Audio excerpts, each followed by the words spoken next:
Bismillahirrahmanirrahim. Assalamualaikum warahmatullahi wabarakatuh.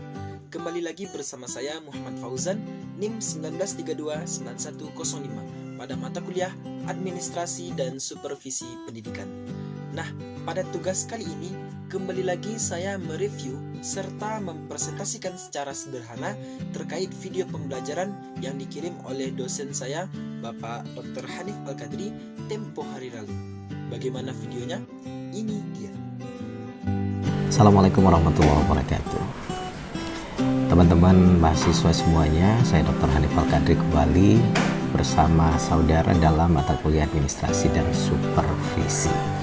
Dan untuk 2 minggu ke depan, hari ini dan minggu berikutnya, kita akan membahas tentang konsep supervisi pendidikan yang ada di sekolah ataupun perguruan tinggi. Ini kita bagi 2 karena memang topiknya sangat luas, sangat lebar.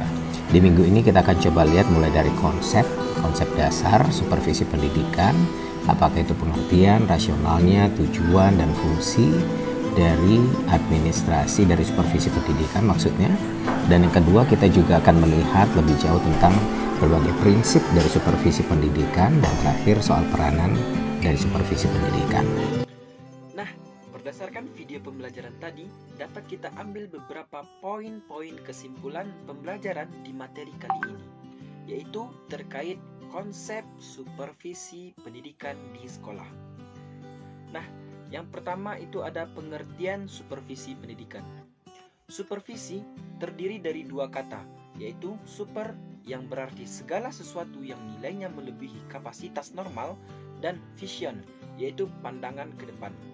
Adapun orang yang melakukan supervisi adalah supervisor, sedangkan kegiatannya dinamakan dengan supervisi.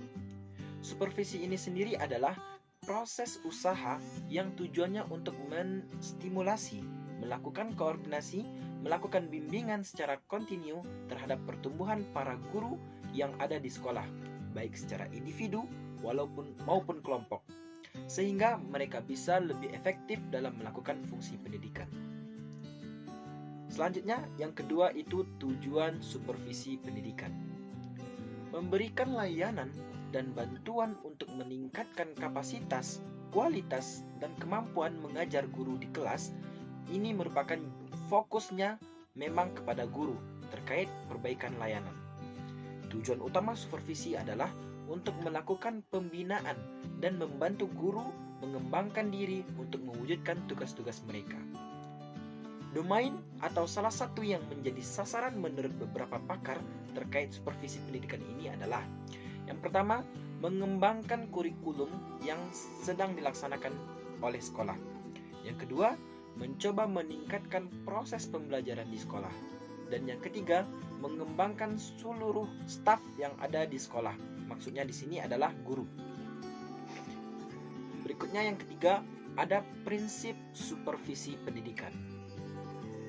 Beberapa pendapat ahli mengemukakan ada 4 prinsip utama.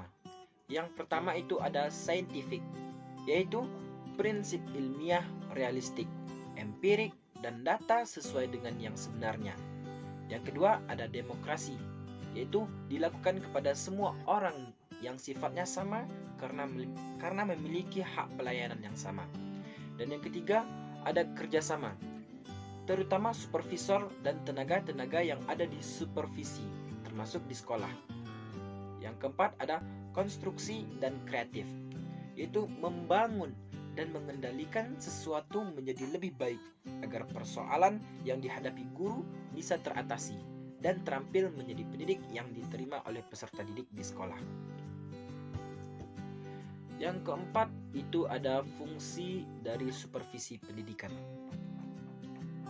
Fondasi dan dimension ini merupakan pendapat dari Babon pada tahun 1961 yang masih digunakan hingga kini dan dijabarkan oleh Swearingen dalam bukunya Supervision and Instruction, yaitu ada 8 fungsi supervisi pendidikan.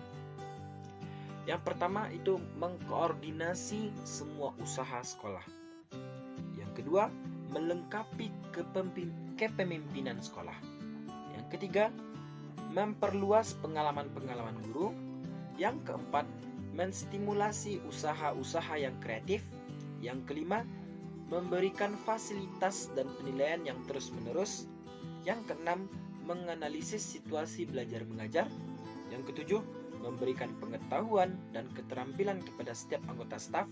Dan yang kedelapan, memberi wawasan yang lebih luas dan terintegrasi dalam merumuskan tujuan-tujuan pendidikan dan meningkatkan kemampuan mengajar guru-guru. Berikutnya ada peranan supervisi pendidikan. Supervisor berperan sebagai koordinator, pemimpin kelompok, evaluator, dan bertindak sebagai konsultan. Selanjutnya, itu ada objek supervisi pendidikan. Secara umum, ada 4 objek supervisi pendidikan ini. Yang pertama, untuk pembinaan kurikulum. Yang kedua, perbaikan proses pembelajaran. Yang ketiga, pengembangan staf. Dan yang keempat, pemeliharaan dan perawatan moral dan semangat kerja guru. Nah, mungkin hanya itu yang dapat saya sampaikan berdasarkan video pembelajaran pada tugas kali ini. Mohon maaf jika ada kesalahan. Wabillahi taufiq wal hidayah. Assalamualaikum warahmatullahi wabarakatuh.